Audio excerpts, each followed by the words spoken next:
एपर्यंत जाए आईएमडी किसी आंकलन करनी लो प्रेशर विषय जोटा आपण मैंने कहते से प्रकोप भी किसी आंकलन करा जाए। मैडम घूर्णिबल सृष्टि होकर संभावना अच्छी प्रभाव में वर्षा हबार अच्छी कि जिले वर्षा हम के घूर्णिबल के घंटा सृष्टि हो ऑलरेडी एक सर्कुलेशन साइक्लोनिक सर्कुलेशन फॉर्म होती east central bay of Bengal रे तार मोस्टली हाइट रही 3.1 टू 5.8 किलोमीटर पर्यंत रही से सर्कुलेशन इफेक्ट रे आगामी 5 दिन जाए वर्षा लगी रहिबो। आगामी 24 घंटा रे आम राज्य किछि अंचल किछि डिस्ट्रिक्ट रे वर्षा रहिबार संभावना रही हल्का मध्यम धरणर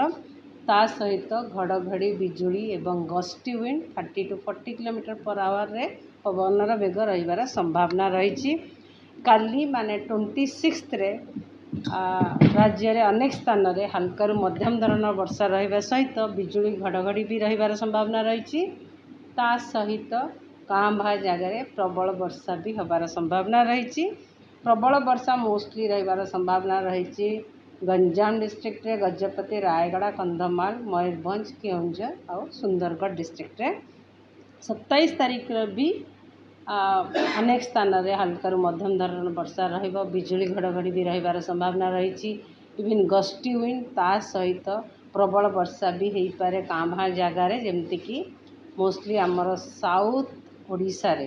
जमती कि मालकानगिरी कोरापुट रायगड़ा कंधमाल कलाहांडी नवरंगपुर बलांगीर नुआपड़ा बरगढ़ जिले में काँ जगार प्रबल वर्षा हबार संभावना रही। 26 तारीख रे अनेक स्थान रे बहुत स्थान रे वर्षा हल्का मध्यम धरण वर्षा होगा सहित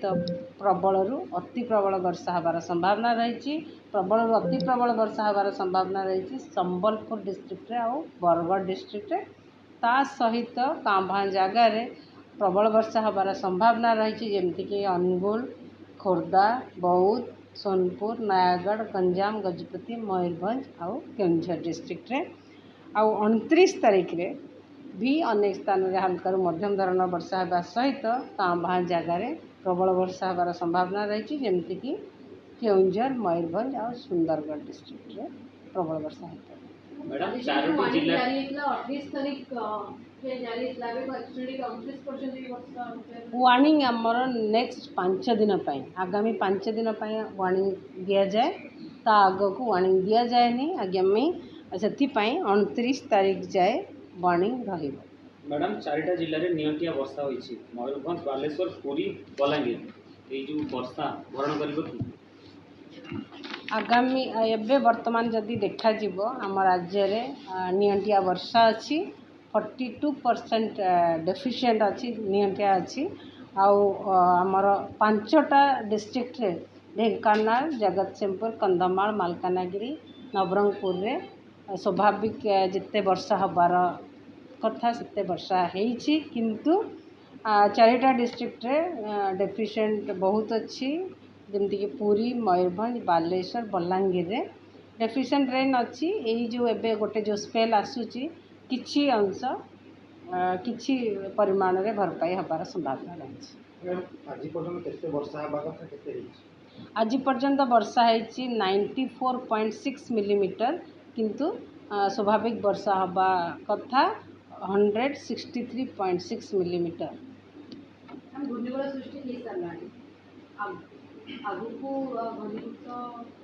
एबे सर्कुलेशन अच्छी सर्कुलेशन अबे 3.1 टू 5.8 तार हाइट अच्छी तापरे सर्कुलेशन ही रही आगु को आउ किछि इंटेंसिफिकेशन आंकलन करा जाए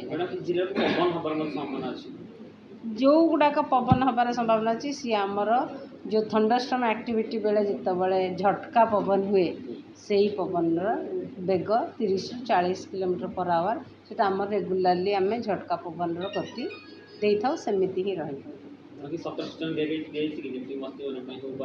समस्त ना सतर्क दिखाई 30 ରୁ 40 किलोमीटर पर आवर एत बड़ विंड ना नॉर्मल अच्छी आउ से जो झटका पवनटा किछि समय पाई हुए सेटा बेसी समय पाई नहीं केबे केबे 10 मिनिट भी हुए केबे केबे 3-4 मिनिट भी हुए सेटा कम समय पाई हुए से किछि डेंजर नहीं आउ हेवी रेनफॉल पाई येलो वार्निंग दिया जाइछि थंडरस्टॉर्म लाइटनिंग जो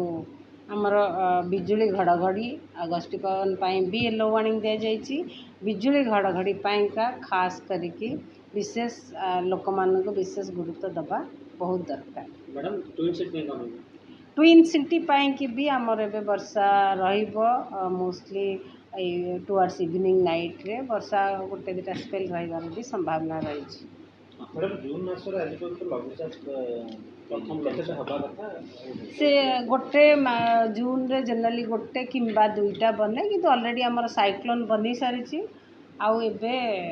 एबे गोटे सर्कुलेशन बनुची सबु बेले एमती नहीं कि लो प्रेशर सिस्टम माने लो प्रेशर न लो प्रेशर सिस्टम माने